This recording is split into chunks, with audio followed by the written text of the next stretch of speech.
नमस्कार मंडळी, आजच्या व्हिडिओमध्ये तुमचं स्वागत आहे. आणि आज जो आहे थोडासा नवीन विषय मी तुमच्यासमोर मांडत आहे. कारण आतापर्यंत या विषयावर आपल्या ब्लॉगमध्ये कुठेही चर्चा झाली नाही. मी स्वतः हिप्नॉटिस्ट आहे, म्हणजे संमोहन तज्ज्ञ.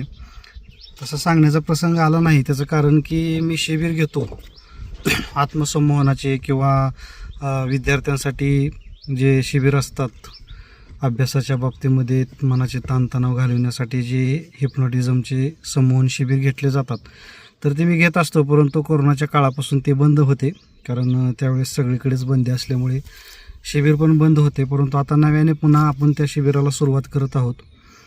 म्हणजे हिप्नॉटिझम म्हणजे बऱ्याच जणाला माहिती असेल, आणि जरी नसेल तर तुम्ही यूट्यूबला किंवा गुगलला चेक करू शकता. जे आपल्या मनाचे जे काही ताणतणाव ट्रेस वगैरे जे असतात मनावर आलेले, त्याच्यामुळे जे आपल्या शरीरावर, मनावर किंवा आपल्या जीवनावर परिणाम होतात, तर ते ट्रेस घालवण्यासाठी हिप्नॉटिझम एक पर्याय असतो की ज्याच्याद्वारे आपण, कारण मनातला ट्रेस घालवण्यासाठी आपल्याला कुठली गोळी औषध नाही. कारण एखादं ऑपरेशन करायचं असेल तर करू शकतो आपण, पण मनातमध्ये जो ट्रेस आलेला असतो, ताणतणाव आलेला असतो किंवा जे टेन्शन आलेलं असतं, ते घालवण्यासाठी कुठलंही ऑपरेशन, गोळ्या किंवा काही सलाईन वगैरे काही नाही. तर त्यासाठी हे संमोहन जे आहे किंवा हिप्नॉटिझम जे आहे, तर ते रामबाण औषध आहे. आणि विद्यार्थी जे आता परीक्षा वगैरे जवळ आले, त्यांच्या मनावर खूप ताण आलेला असतो आता, आणि ह्या ताण त्यांच्या शरीरावर सुद्धा परिणाम करून जातो. म्हणजे काही विद्यार्थी जे आहेत तर ते आजारी पडतात. काही विद्यार्थ्यांचा ताणतणाव इतका आलेला असतो, ट्रेस इतका आलेला असतो की परीक्षेमध्ये अभ्यास करूनही परीक्षेत जर गेलं तर काही लक्षात राहत नाही किंवा उत्तर आठवत नाही.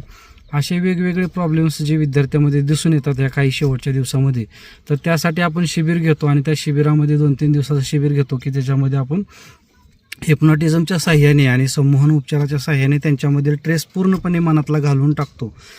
तर जे काय आपलं सुप्त मन आहे, जे 2 प्रकारचे मन असतात. सुप्त मन असतं, सुप्त मनामध्ये खूप ताकद असते, परंतु ते सुप्त असतं, झोपलेलं असतं. जसं की एखाद्या पाण्यामध्ये बर्फ असतो आणि बर्फाचा वरचा भाग 10%च आपल्याला दिसतो आणि पाण्यामध्ये 90% भाग असतो. तशा पद्धतीनं आपल्या मनाचं सुद्धा आहे. आपण जी आता दैनंदिन जीवनामध्ये जे आपण मनाचा वापर करतो ते फक्त 10%च करतो. 10%च ताकद आपण जी आहे ती मनाची वापरत असतो. बाकीचे 90% ताकद हे आपण वापरत नसतो किंवा ते आपल्याला वापरता येत नाही. काही निगेटिव्हिटी आपल्यामध्ये असते, नकारात्मक विचार आपल्यामध्ये असतात, त्याच्यामुळे ते आपल्याला वापरता येत नाही. परंतु ते निगेटिव्ह विचार जे आहेत तर ते हिप्नॉटिझमच्या सहाय्याने काढून टाकले जातात, आणि जे काय आपले 90% भाग आपण वापरायचा राहिलेला होता आपल्या मनाचा, ताकदीचा, तर तो वापरला जातो. त्याच्यामुळं हिप्नॉटिझमचं शिबिर घेतल्यानंतर किंवा आपण जे शिबिरामध्ये सहभागी झाल्यानंतर जे 10% ताकद आपण वापरत होतो आपल्या मनाची, तीच ताकद आपण आपल्या बुद्धीची 90% वापरतो, आणि त्याच्यामुळे आपला विकास होतो, आपले ताणतणाव जातात, ट्रेस जातो निघून. हे सगळं फायद्याचं होतं. ह्या गोष्टी मी ब्लॉगमध्ये आतापर्यंत सांगण्याचा योगच कधी आला. आज पहिल्यांदाच शिबिर जे आहे तर ते आपण आयोजित केलेलं आहे आपशिंगा या ठिकाणी.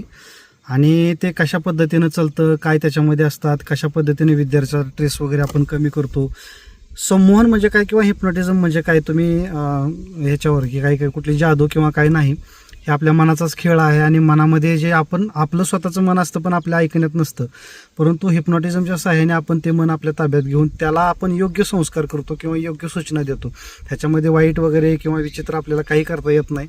काही भ्रम वगैरे लोकांमध्ये असतात, परंतु विद्यार्थ्यासाठी आतापर्यंत बऱ्याच वेळेस मी शिबिरं घेतली. त्या शिबिरामध्ये विद्यार्थ्यांना खूप फायदा झाला, आणि आज पण मी त्या शिबिराला जाणार आहे आपशिंगा या ठिकाणी. तिथल्या ट्युशनमध्ये आजपासून शिबिर सुरुवात होणार आहे. ते कशा पद्धतीचं स्वरूप असते काय, हे पुढच्या व्हिडिओमध्ये तुम्हाला नक्कीच मी दाखवणार आहे. कशा पद्धतीने हिप्नॉटिझम काम करतं, कशा पद्धतीने त्या विद्यार्थ्यांना त्याचा फायदा होतो. विद्यार्थीच नाही तर दैनंदिन जीवनामध्ये आपल्या आयुष्यामध्ये जे काय ताणतणाव असतात ते सगळ्या लोकांसाठी ह्या हिप्नॉटिझमचा फायदा होतो. तो कशा पद्धतीनं आहे किंवा ते कशा पद्धतीने चालतं, ते काम कशा पद्धतीने करतं, मी शिबिर कशा पद्धतीने घेतो, हे तुम्हाला उद्याच्या व्हिडिओमध्ये मी नक्कीच ते तुम्हाला दिसेल.